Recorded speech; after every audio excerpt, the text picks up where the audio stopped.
비행 잘하는 걸로 엄청 유명했던 파일럿 영화를 보고 왔습니다. 조정석, 한선아 배우님의 연기 호흡과 디테일함에 감탄을 했고 기대하지 않고 보았는데 너무 재밌어서 만족하며 영화관을 나왔습니다. 따라서 오늘은 파일럿 영화의 키워드에 대해 이야기해보려고 합니다. 바로 여장 남자와 페미니즘입니다. 페미니즘에 대해서는 깊이 들어가진 않을 거고 영화에 관련된 부분에 대해서만 이야기해보겠습니다. 여러분, 생각해보세요. 왜 영화에서 여장을 한 남자 캐릭터들이 이렇게 많이 나올까요? 출시, 그리고 한국에서는 왕의 남자 같은 영화까지. 왜 그럴까요? 그 이유는 바로 이 영화들이 우리에게 아주 중요한 질문을 던지고 있기 때문입니다. 왜 남자가 화장을 하고 치마를 입으면 그렇게 웃긴가? 왜 여자가 생얼로 바지를 입으면 아무도 신경 안 쓰는가? 시몬 드 보르와르가 말합니다. 여자는 태어나는 것이 아니라 만들어지는 것이다.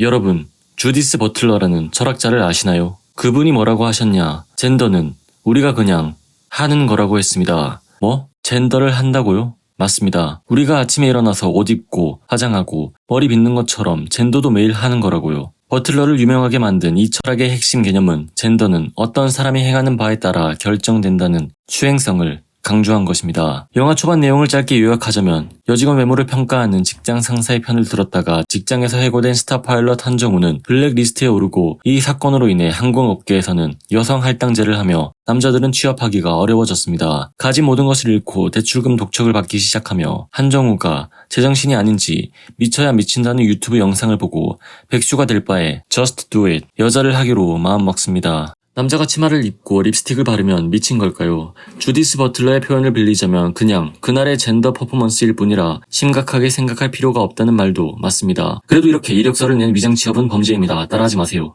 직장을 구하기 위해 여장하는 배우 이야기, 이게 왜 웃길까요? 바로 우리 사회의 성별 규범을 풍자하고 있기 때문이죠. 남자는 이래야 하고 여자는 이래야 한다. 이 영화는 그런 거 다 필요 없다는 성별 규범의 불합리성을 코미디로 보여주고 있습니다. 근데 진짜 중요한 건 이 영화들이 페미니즘과 어떻게 연결됐느냐 이겁니다. 페미니즘은 성별에 따른 불평등과 억압을 해체하는 운동이죠. 여장 남자 캐릭터는 바로 이 성별 규범을 깨뜨리는 역할을 합니다. 제가 페미니즘 리뷰를 하고 있지만 저는 여장을 절대 못할 거라 확신합니다. 그리고 연애 프로그램 리뷰들을 해오면서 저는 여자는 여자답고 남자는 남자다운 게 유리하다고 계속 말했고 페미니즘을 지지하는 시청자들은 이 말을 들으면 욕을 할 수도 있겠지만 제가 강요하는 건 아니라고 여자는 남자에게 복종하되 배우 지배를 하는 게 오히려 유리하다고 강심장의 강호동 같은 1인자 역할을 하기보다는 무한도전의 유재석 같은 2인자가 되는 게 좋다고 제 생각을 말하기도 했죠. 지금 강호동은 예전보다 2인자 역할을 자처하는 모습이 많이 보이긴 합니다. 남자는 남성성이 있어야 매력이 있기에 조정석이 여장을 처음 했을 때 굉장한 거부감이 있었지만 조정석이란 배우를 납득이 때부터 좋아했기에 키스 강의가 납득이 되었듯 여장 또한 서서히 납득이 되었습니다. 이렇게 서서히 받아들이는 과정인 페미니즘 제2물결에서는 성 역할과 성적 억압을 해체하려고 했고 여장 남자 캐릭터는 성 역할의 경계를 넘나들면서 전통적인 남성성과 여성성에 도전하는 역할을 했죠.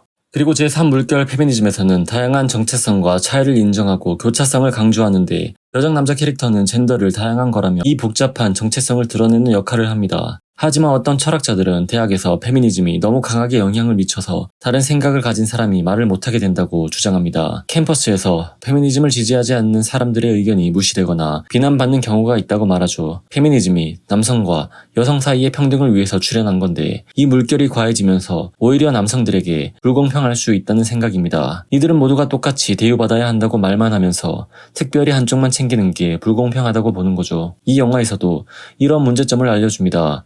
파일럿 내에서도 남자 우월주의가 만연하니 큰 물결로 인해 물갈이가 일어납니다. 이때 조정석도 해고되죠. 그리고 여성 할당제가 시작되면서 오히려 남자에 대한 역차별이 시작됩니다. 파일럿이 실력으로 평가받는 게 아닌 할당된다는 게 과연 합리적인가 물음을 던집니다. 남자가 필요로 인해 여자를 수행하기 시작하며 다른 남자가 그 남자인 여자를 좋아하고 그 남자인 여자가 여러 사람의 목숨을 구하는 장면은 우리에게 젠더의 유동성과 복잡성을 보여주고 성별 규범에 대한 우리의 고정관념을 깨뜨리며 페미니즘이 강조하는 젠더 평등과 다양성을 조명합니다. 페미니즘이 과해지는 것도 문제가 있지만 페미니즘을 완전히 박해해서도 안 됩니다. 직장 내에서 남자가 아니면 신뢰받지 못하는 문화도 아직 존재하고 업무로 평가받는 게 아닌 외모로 여자들이 평가받는 것도 여전히 존재하기 때문입니다. 여성은 모든 인류의 절반을 차지합니다. 따라서 여성 문제는 인간 문제입니다. 우리는 여성 권리가 인권 문제임을 잊지 말아야 합니다. 미국의 작가 사회운동가인 벨 훅스는 말합니다. 페미니즘은 단순히 여성을 위한 것이 아니라 모든 사람을 위한 것이다.